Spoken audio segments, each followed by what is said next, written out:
šitas darbas senas, specialiai įdėjau, bet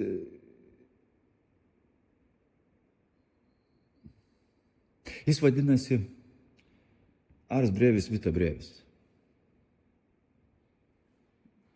Reiškia, tos posakio patarlės lotyniškos, kad ars longa vita brevis, neva menas ilgas, gyvenimas trumpas.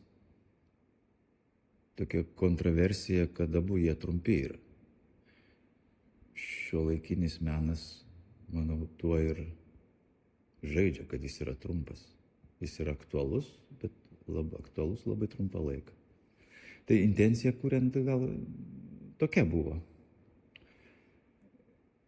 O intencija į čia rodyti buvo, kad vienas pirmųjų darbų, kurių dabar apstu daug esu pridaręs kitose kompozicijose, vien iš tokių padarytos ištisos kompozicijos. Kažkada jis buvo vienas ir toks vienas pirmesnių. Tai aš jį tokį kaip pirmeivį atsivežiau į čia.